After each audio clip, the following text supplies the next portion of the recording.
Hey everyone, this week we're doing some bird photography with a Nikon Z30 mirrorless camera.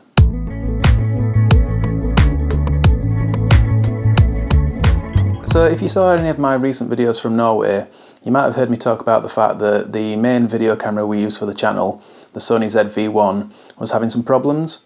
And so I've had to replace that, and recently I bought a Nikon Z30 mirrorless camera.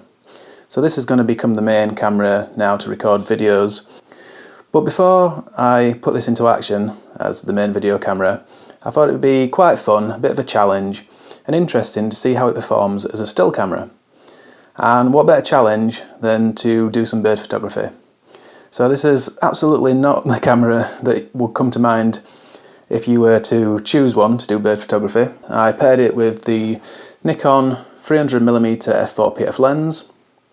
I also had with me the Nikon 1.4 times teleconverter, and I was using the FTZ adapter to put it on the Z30 body. So I went out to a local area to find out how it performed and what shots of the birds I could get from there.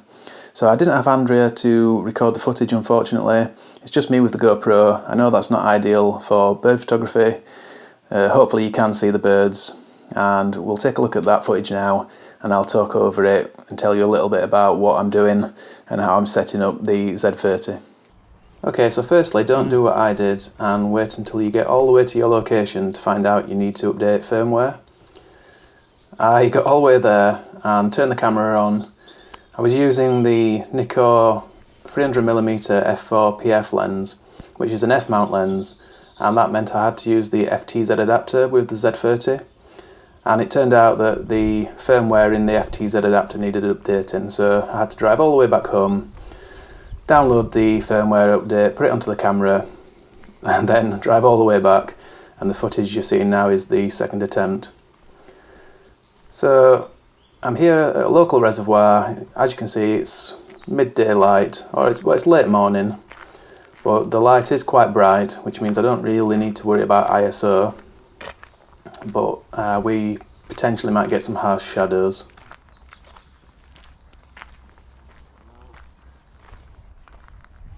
So it's always good to start off down here with the ducks and geese and things, because they're quite easy to capture images of. They don't fly away, they're quite used to people being around. They usually just want food, to be honest, and this one was following me actually. You can see there I'm just turning the switch on the side of the lens to focus more closely.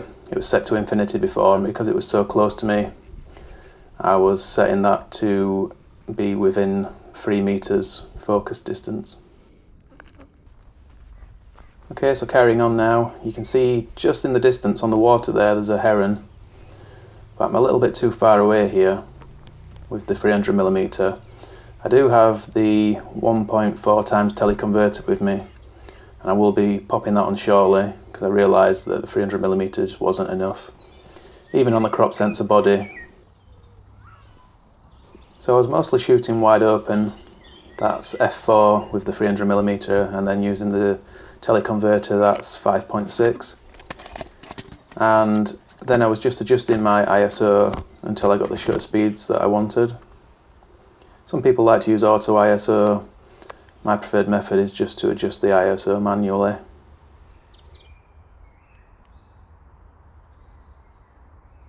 Robins are always good to start with as well. They're very tame, quite used to people being around, and they will just sit and pose for you.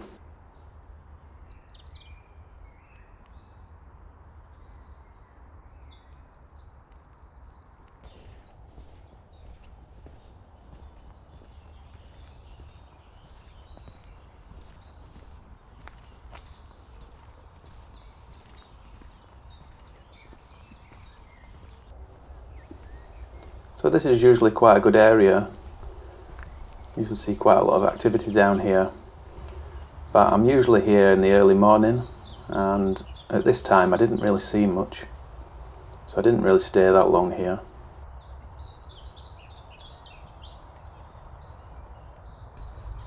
I have seen a kingfisher once before just down here.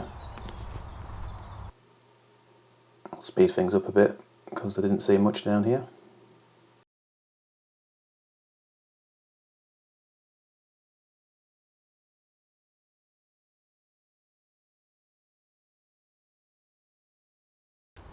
So I appreciate it's not very easy to see with the GoPro, but just up there in the sky there's a buzzard flying around. With the 300mm and 1.4 times teleconverter, that's about 420mm, and then on the crop sensor body that's around about 630mm equivalent, I think.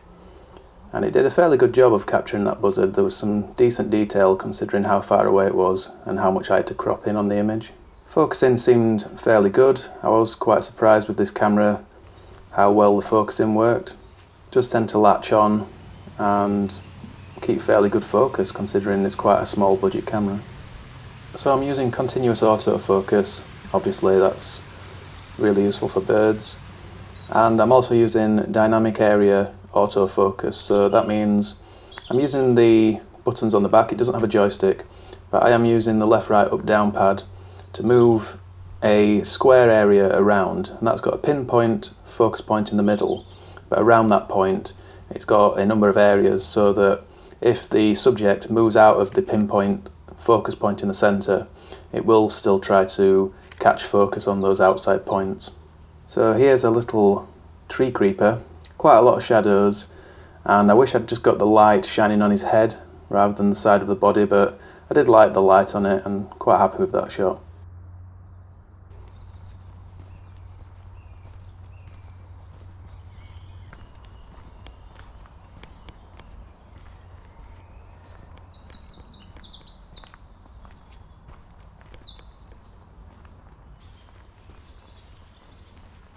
And I am using back button focus. You can do that with the Z30.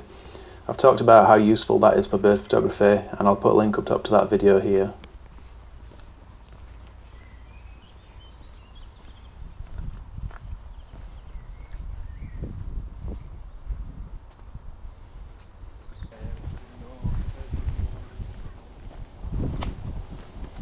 Now here, again, hard to see with the GoPro, but there's a heron just flying along the tree line, and you can see again we're benefiting from the lens. It's a very good lens, but even so it's really latched on there with the focus. It's got great image quality as you expect from Nikon cameras, and not done badly at all.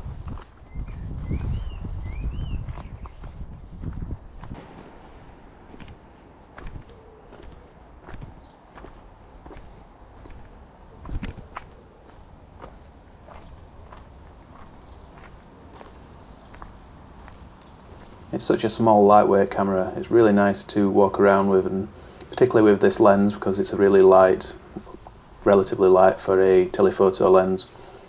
It's a really nice combination, and you don't really feel like you're carrying bird photography equipment.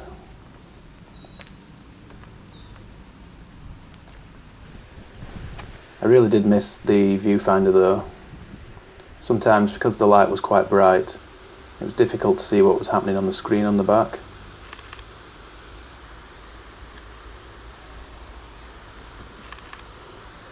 So just a disclaimer here, or an admission at least, I did use some generative expand on this image because the wings were just clipped off. So I have used the generative expand which created the wingtips there. Hopefully they look fine. Some experienced bird watchers or photographers might be able to spot that those wingtips weren't quite right, but it looked better to have the full wings on rather than clipped off the edge of the image.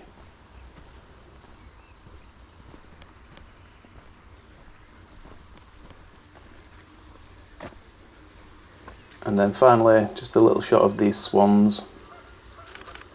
You can really see the image quality there, really nice vibrant colours. Had the picture control set to standard, but the colours are still very bright and vibrant. You can always tone that down in Lightroom or your software of choice later.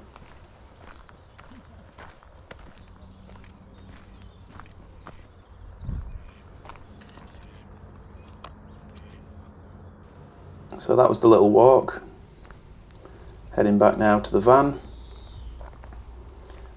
Just a little bit of news, the conversion in the van is almost done. I'm hoping in the next week or two it'll be finished, and then we can really start getting on some adventures and get some great sunrise and sunset photography. So that was my morning with the Z30. Had a great little walk around, and it did do a surprisingly good job, although I definitely wouldn't recommend this as a bird photography camera. As you would imagine, it is more ideally suited to video. As I said, it doesn't have the viewfinder, so you're having to rely on looking at the back of the screen. That's really not ideal for bird photography, particularly if you're trying to capture shots of birds in flight. Most of the time the autofocus did do a pretty good job, although I found that because the light was quite bright and it was reflecting off the screen, I couldn't always see what I was looking at on the back, and that made it really difficult, as I said, particularly for tracking birds. The image quality is pretty good, as you would expect from Nikon cameras. The image sensor is really good, you get really good colours, really nice clarity. A lot of credit has to go to the 300mm f4PF lens because it's a fantastic lens, but I do think the sensor in this camera is really good, and it would work really well probably for landscape photography or portrait or something like that, as long as you pair it with a good lens. But for action, it does really struggle. The burst rate on paper looks pretty good, it would be okay for bird photography. However, in reality, the autofocus couldn't really keep up, and I wasn't getting anywhere near the burst rate that it says that you can get with this camera. I was probably getting maybe 4 frames a second, if that. So it's not going to keep up with cameras like the Z8, Z9 or even Z6. But like I said, you can get some decent images out of this. The main problem is that you haven't got the consistency. You saw the shots that I did get that I wanted to put in the video, but you didn't see all the ones that I missed. And it's just not consistent enough, and it's not easy enough to get consistent good shots with this camera. So no surprises really, it was a fun challenge, I did enjoy using it, but it's definitely going to be more suited to recording our videos. And you'll be pleased to know that going forward, using this, we can put different lenses on here. I've got loads of Z lenses, and if we're doing bird photography in future, we won't have to bother with the GoPro. We can get Andre using one of the telephoto lenses, and we can get some really nice close shots of the birds, so that's going to be good for the channel as well. So that's it for another video. A massive thank you for watching. If you're a regular, as I say every week, but I mean it every week, thank you for watching, thank you for tuning in. I know it takes time out of your day, but it really does mean a lot that you're tuning in. It gives me a purpose for making these videos, it gives me an outlet to show you the footage and the images, and it makes it all worthwhile. But if you are new to the channel and you're not yet subscribed and you'd like to do so, you can just click down there on the big red button, or over here on this little picture of me, and that way you'll stay up to date with everything I'm doing each and every week. There's a new video every Sunday morning at 10 AM UK time. So I hope you'll join me next week for the next one, but until then, thanks a lot everyone, and bye for now.